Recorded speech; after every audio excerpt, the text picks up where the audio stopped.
আমার একটা সৎ বোন ছিল, নাম অনিমা। আমার সৎ বোনটি থাকতো আমাদের বাসা থেকে 1 কিলোমিটার দূরে। একদিন আমাদের বাসায় আমার সৎ বোনকে বেড়াতে নিয়ে আসলাম। তারপর এক রাতে যা ঘটল তা শোনার পর তোমরা থমকে যাবে। তাহলে মূল ঘটনাটি বলি। আমি কোনোদিন বাবাকে মায়ের গায়ের উপর হাত তুলতে দেখিনি। আজ হাত তুললেন। আমার মাকে বাবা আজ মারলেন, কিন্তু মায়ের চোখে পানি নেই। রাগে দাঁতে দাঁত চেপে কিরমির করছেন। বাবার চোখ দিয়ে টলমল করে পানি পড়ছে। বাবা ভেজা গলায় বললেন, উঠতে বসতে যে সোহানার খোঁটা দেও সে আজ মরে গেছে। এবার খুশি তো? এখন থেকে অন্তত আমাকে রেহাই দেও। সোহানা নামটা আমি আজ প্রথম শুনিনি। আগেও বহুবার মায়ের মুখে শুনেছি। মা বাবার সাথে একটু রেগে গেলেই সোহানার নাম উঠে। আমি দু একবার জানতে চেয়েছিলাম মায়ের কাছে, কে এই সোহানা? মা মুখে ভেঙচির আকৃতি এনে ভাষাকে বিকৃতি করে বলেছিল, তোর বাপের প্রেমিক লাগে। আমারে বিয়ে করার আগে সোহানার লগে তোর বাপের সংসার ছিল। বাবা মাথা নিচু করে সেদিন আমার সামনে থেকে চলে গিয়েছিল। বুঝাই যাচ্ছে নিজের ছেলের সামনে তিনি বেশ অপমানিত হয়েছেন। বাবার জন্য আমার বড্ড মায়া লাগে। মায়ের এই গালি প্রতিবাদ বাবা কোনোদিন করেননি, কিন্তু আজ প্রতিবাদ করেছেন। প্রতিবাদের ভাষা ছিল সজোরে একটি থাপ্পড়। বিগত এত বছরের রাগ বাবা একটি থাপ্পড়ে কমাতে পেরেছেন তো? আমি দুপুরের খাবার খেতে বসেছি, মা তরকারি দিচ্ছিলেন। বাবা এলেন হঠাৎ ঘরে। তখনই মায়ের হুঙ্কার, আমারে ঘুমে রাইখা কাউরে কিছু না কইয়া কার কাছে গেছিলা? কইয়া গেলে কি হইত? না করতাম আমি? এত বছরেও না কইরা ফিরাইতে পারছি? বাবা এগিয়ে এলেন, থাপ্পড় দিয়ে সোহানার মৃত্যু সংবাদ প্রকাশ করলেন। এমত অবস্থায় আমার গলা দিয়ে আর ভাত নামবে না। বাবা ঘর থেকে চলে গেলেন। মায়ের দিকে তাকিয়ে বুঝলাম মৃত্যু সংবাদ শুনে রাগ একটু কমেছে। আমি খাবার রেখে নলকূপে হাত ধুয়ে ফেলেছি। মনটা কেমন খারাপ লাগছে। বাবা যে আজ আর এ যাবেন না বুঝাই যাচ্ছে। তার চেয়ে ভালো আমি আড়তে গিয়ে বসি। কাস্টমারকে চাউল দিতে দিতে মনটাকে অন্যদিকে ঘুরিয়ে রাখা যাবে। রাত তখন 12টা হবে। আমি বই পড়ছিলাম।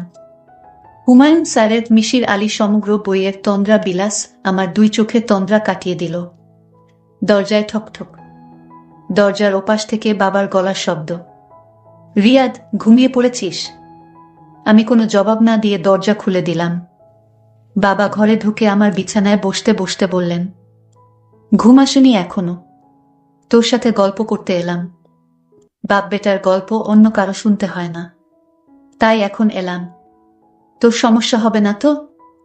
আমি মুচকি হেসে বললাম, না বাবা, আমার আরো ভালো লাগছে যে তুমি এসেছো। আজ এই ঘরেই ঘুমাও। মায়ের ব্যবহারে মন খারাপ করে থেকো না। বাবা পা তুলে আয়েশ করে বসলেন। ইশারায় আমাকে চেয়ার টেনে কাছে যেতে ইঙ্গিত করলেন। আমি কাঠের চেয়ার নিয়ে বাবার মুখোমুখি বসলাম। বাবা আমার দিকে কিছুক্ষণ তাকিয়ে রইলেন। তারপর দেয়ালের দিকে তাকিয়ে বললেন, তোর অনেক কিছু জেনে রাখা দরকার। আমি তোকে জানাতে চাই। আগেও জানাতে চেয়েছি, সাহস হয়নি। ভেবেছি তোর মা যেমন অকথ্য ভাষায় কথা বলে হয়তো তোর জানা হয়ে যাবে, কিন্তু তুই জানিস না কিছুই। শুধু একটি নাম জানিস, সোহানা। তুই এই নামটি তোর মায়ের মুখে শুনেছিস। যতবার শুনেছিস আমি লজ্জা পেয়েছি, বলতে পারিনি কিছু। আজ বলবো। আমি গভীর মনোযোগ দিয়ে বাবার গল্প শুনছি। যে নাম নিয়ে মায়ের অকথ্য ভাষা, বাবার লজ্জা পাওয়া। অজানাকে জানতে অবশ্যই মনোযোগী হওয়া প্রয়োজন। বাবা একনাগারে গল্প বলছেন। লুকায়িত এক গল্প। তোর মায়ের মুখে সোহানা নাম শুনে হয়তো ভেবেছিলি আমার অন্য কারো সাথে কোনো সম্পর্ক আছে। সত্য হলো, সোহানার সাথে আমার কোনো সম্পর্ক নেই। সোহানা আমার বিয়ে করা প্রথম স্ত্রী ছিল। তোর দাদা দাদি পছন্দ করে বিয়ে করিয়েছেন, তোর দাদার বাড়ির কাছেই। আমরা যে এত বছর ধরে তোর দাদা দাদিকে রেখে শহরে থাকি তার একটি কারণ এই সোহানা। তোকে নিয়ে যে প্রতিবার তোর দাদার বাড়ি যেতাম আমি তোর সাথে সাথেই থাকতাম, যেন আমাদের গ্রামের কারো কাছ থেকে এই বিষয়ে কিছু শুনতে না হয়। তোর খারাপ লাগতে পারে শুনলে। তোর দাদা দাদি মারা যাওয়ার পর গ্রামে খুব একটা যায় না। তোর মা সব জানে, তবুও তোকে বলেনি যে আমি আগেও একটি বিয়ে করেছিলাম। আমার আর সোহানার একটি সন্তানও আছে। নাম অনিমা। তোর সৎ বোন অনিমার মতো তোর নামটাও বাংলার 12 মাসের একটা নাম। তোর মা আমার দ্বিতীয় স্ত্রী। সে যাই হোক, সোহানার সাথে বৈবাহিক সম্পর্ক শেষ হওয়ার পর সে পরবর্তীতে আবার বিয়ে করে এক স্কুল মাস্টারকে। তোর দাদার বাড়ি থেকে কয়েকটা গ্রাম পরে 8 বছর সংসার করলেও আর কোনো সন্তানাদি হয়নি। স্কুল মাস্টার মারা গেলেন আলসার হয়ে। আমি সব খোঁজই রাখতাম। রাখার কারণ অনিমা আমার মেয়ে। আমি তাকে আমার কাছে রাখতে পারিনি। মাস্টার মারা যাওয়ার পর সেই সংসারে টানাটানি অবস্থা। আল্লাহ আমাকে যথেষ্ট দিয়েছেন, কয়েকটা সংসার চালানোর তৌফিক দিয়েছেন। আমি প্রতি মাসেই যাই সেই এলাকায়। কাউকে দিয়ে খবর পাঠালে অনিমা আসে। বাবা বলে এসে জড়িয়ে ধরে। কত শত বায়না তার। আমি আসার পথে পুরো মাসের খরচ দিয়ে আসি অনিমার হাতে। তোর মা এসব জানে। আমি গোপন করি না তোর মায়ের কাছে। আমি অনিমার জন্মদাতা। সে আমার কাছে মেয়ে হিসেবে পাও না। আমি তা দেবই। আমি অনিমার মায়ের সাথে দেখা করি না। দেখা করাটা বেমানান। লোকে মন্দ বলবে। তাই লোক মারফত অনিমাকে ডেকে আনি। আর এখন তো সরকারি কলেজেই অনার্স শেষ করবে এই বছর। এখন তো কলেজে গেলেই মেয়ের সাথে দেখা করতে পারি। কিন্তু ওই যে আমি তোর মায়ের কাছে কোনো কিছু লুকাই না। তোর মা মনে করে আমি হয়তো অনিমার মায়ের সাথেও দেখা করি। এজন্যই রাগের মাথায় 2-4টে কথা শোনায়। এতে আমার খারাপ লাগে না। শুনতে শুনতে অভ্যেস হয়ে গেছে। কিন্তু তুই? বাবা, 1 মিনিট। আমি বাবাকে থামিয়ে প্রশ্ন করলাম, এত বড় জীবন ঘটিত বিষয়টা মায়ের কাছেও লুকিয়ে রাখো না? তাহলে আমি শুনলে কি সমস্যা বাবা? বাবা উত্তরে বললেন, আসলে আমি চেয়েছিলাম তুই বড় হলে সব বলবো। তোর মানসিক বেড়ে ওঠাতে মস্তিষ্কে কোনো প্রভাব পড়ুক, সেটা চাইতাম না। কিন্তু ভুলেই গিয়েছিলাম, যথেষ্ট বড় হয়েছিস। ইন্টার পরীক্ষা দিয়ে আর পড়লি না। অনিমা শুনেও কষ্ট পেয়েছে। ও হ্যাঁ, অনিমা কয়েকবার বলেছিল তোকে সব জানাতে, আমি সাহস পাইনি। তবে বিশ্বাস কর, অনিমার মায়ের সাথে আমি দেখা করতাম না কখনো। কিন্তু আজ মৃত্যু সংবাদ শুনে না গিয়ে থাকতে পারিনি। তার উপর তোর মায়ের এমন কথাটুকু সহ্য হয়নি। তাই আমার কোনো ভাই বোন নেই, এমন একটি আক্ষেপ ছিল সবসময়। আজ বাবার মুখে শুনলাম আমার একটি বোনও আছে। আমার বড় আপু। নাম অনিমা। কোনোদিন দেখিনি। বাবা দেয়ালের দিকে তাকিয়ে আছেন, চোখ দুটো ছলছল। সোহানা নামের মানুষটির জন্য বাবার চোখে পানি। থাকাটা স্বাভাবিক। আমি বাবাকে প্রশ্ন করলাম, তুমি ছেড়ে দিয়েছিলে কেন বাবা? বাবা দেয়াল থেকে দৃষ্টি আমার দিকে দিলেন। একটা দীর্ঘশ্বাস ছেড়ে বললেন, যে মানুষটা দুনিয়া ছেড়ে চলে গেছে তার সম্পর্কে কিছু না বলাই উত্তম। এতটুকু জেনে নে আমাদের মনের মিল ছিল না। তবে বুঝতে একটু দেরি হওয়াতে 4.5 বছর সংসার টিকেছিল। পরে আর টিকেনি। অনিমাকেও নিয়ে গেছে, আমার কাছে কোনোভাবেই রাখতে পারিনি। জোর করলে হয়তো পারতাম। আইনে গেলে অনিমাকে রাখতে পারতাম। থানা পুলিশ করে কোর্টে গিয়ে এতসব করতে ইচ্ছে হয়নি। আমি কিছু বলতে যাব তার আগেই বাবা কিভাবে যেন প্রসঙ্গ পাল্টে ফেললেন। আমাকে উদ্দেশ্য করে বললেন, মেঘনা দিয়ে এক ট্রলার ভর্তি ধান আসার কথা। মুন্সীগঞ্জ বাজারের পরিচিত পাইকারদের থেকে কিনেছি। সন্ধ্যায় আসার কথা। রাত 9টা অবধি বসেছিলাম, আসেনি। দোকানের আওলাদের কাছে নাম্বার আছে। সকালে আড়ত এগিয়ে একটু খোঁজ করিস তো। আসলে রসিদ দিবে, টাকা দিয়ে দিস। কথাটুকু বলে বাবা উঠলেন। উঠে সাথে সাথে চলে গেলেন না। একটু দাঁড়িয়ে থেকে আবার বললেন, রাত 1টা বেজে যাচ্ছে। জেগে থাকিস না, ঘুমিয়ে পড়ো। সকালে আড়ত যাবি। বাবা ঘর থেকে বেরিয়ে গেলেন। আমি চেয়ার আগের জায়গা নিয়ে এলাম। আজ আর তন্দ্রা বিলাস পরে শেষ করা হবে না। বিছানায় গা এলিয়ে দিলাম। ঠিক 1 সপ্তাহ পরে বাবা হঠাৎ মারা গেলেন। আমি আড়তে ছিলাম। খবর পেয়ে ছুটে এসেছি বাড়িতে। বাড়ি ভর্তি মানুষ। কেউ মারা গেলে পরিচিত সবাই শেষ দেখা দেখতে আসে। মা বিলাপ করে কান্না করছেন। মায়ের মুখেই শুনতে পেলাম, সকালে শুধু বলেছিলেন বুকটা ব্যথা করে, মা ভেবেছেন খাওয়ার পর হয়তো এমনিতেই ব্যথা করছে, তাছাড়া ব্যথা ততটা বেশিও না। কিছু না বলে বাবা দুনিয়া ছেড়ে চলে গেলেন। আমার মাথার উপর বটগাছের ছায়া ছিলেন।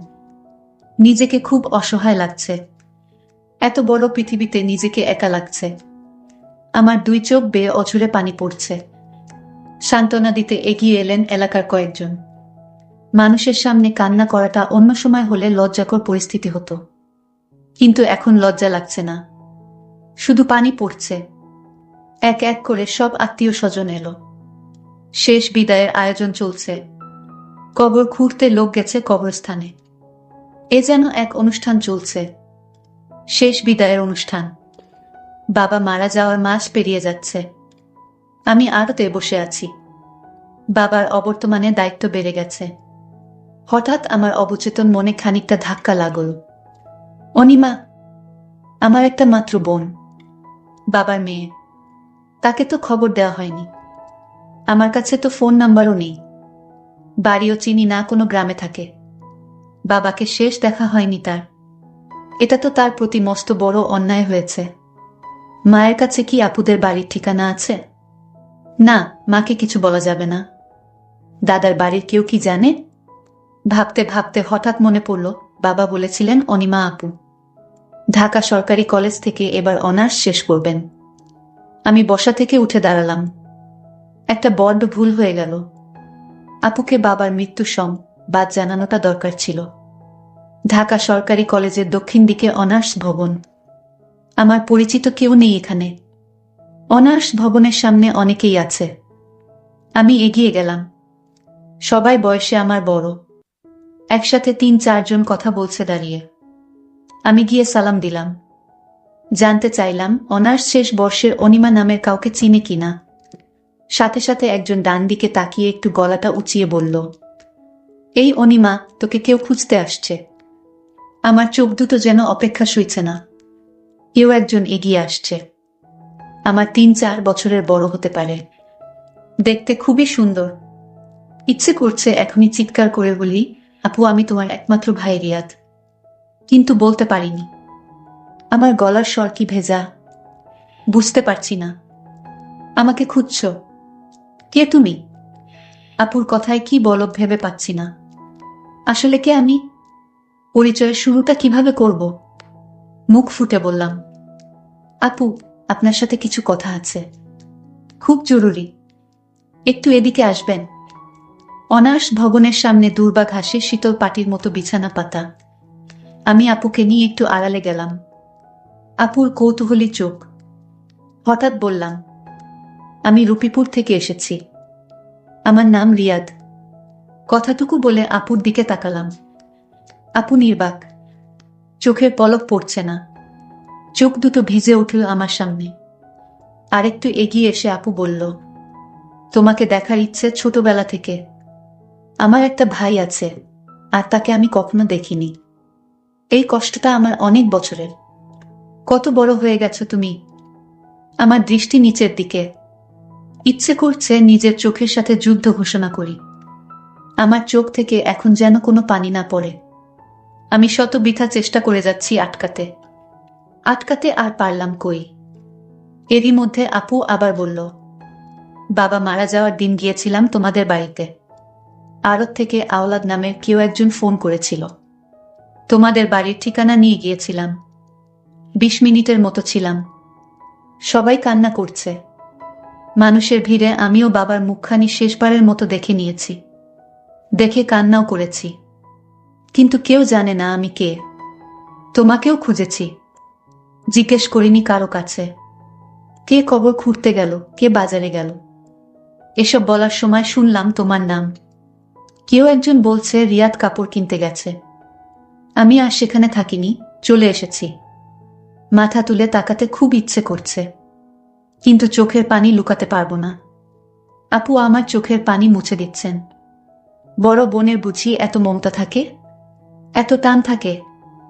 আপু আমার চোখের পানি মুছে দিয়ে বললেন, তুমি ছোট হলেও এখন তোমার দায়িত্ব অনেক। মায়ের দিকে খেয়াল রেখো। আমি আড়ত থেকে আসার সময় ২০,০০০ টাকা নিয়ে এসেছি পকেটে ভরে। টাকাটা বের করে আপুর হাতে দিয়ে বললাম, আমি এখন আর ছোট নই আপু, অনেক বড় হয়েছি। মায়ের খেয়াল যেমন রাখতে পারবো, তেমনি আপুর জন্য এই ভাইটি আছে। আপু একটু চমকালেন বোধ হয়। তারপর টাকাটা আমার হাতে দিয়ে বললেন, আমি তোমার চেয়েও বড়, এখন আমার টাকা লাগবে না। মামার বাড়িতে থাকি এখন। আমি টাকা ফেরত না নিয়ে বললাম, টাকা নিতেই হবে। আপুর সব দায়িত্ব এখন থেকে তার ভাইয়ের। বাবা শুধু আমার একার নয়, তোমারও বাবা, তোমারও অধিকার আছে। আমাকে শুধু আপু ডাকতে দিও, বঞ্চিত করো না। অনার্স ভবনের সাক্ষী হচ্ছে দুই ভাই বোনের চোখ থেকে গড়িয়ে পড়া পানির। সামনে এগুচ্ছি। আড়তে যেতে হবে, আড়ত থেকে বাড়িতে। মা কয়েকদিন ধরে মনমরা থাকে। মায়ের কাছাকাছি থাকাটা দরকার, গল্প করা দরকার। সব দায়িত্ব এখন আমাকেই পালন করতে হবে। রিকশায় উঠে কিছু দূর এসে পেছন ফিরে দেখি আপু তখনও আমার চলে আসা দাঁড়িয়ে দেখছে, যেন ভাইকে বিদায় দিতে মন চাচ্ছে না। তার কিছুদিন পর আমি আপুকে বললাম, আপু তোমাকে আমাদের বাড়িতে নিয়ে যেতে আসলাম। কিছুদিন আমাদের বাড়িতে চলো, একটু ঘুরে ফিরে আসো, ভালো লাগবে তোমার আপু। আমি আর না করলাম না। আমি বললাম, আমি তোমাদের বাড়িতে গেলে তোমার আম্মা অর্থাৎ আমার সৎ মা আমাকে দেখে সহ্য করতে পারবে না। আরে না আপু, কিছু হবে না, তুমি এসব কথা বাদ দিয়ে চলো আমার সাথে। আমিও ভাইয়ের কথায় মায়ের টানে আমি চলে গেলাম তাদের বাসায়।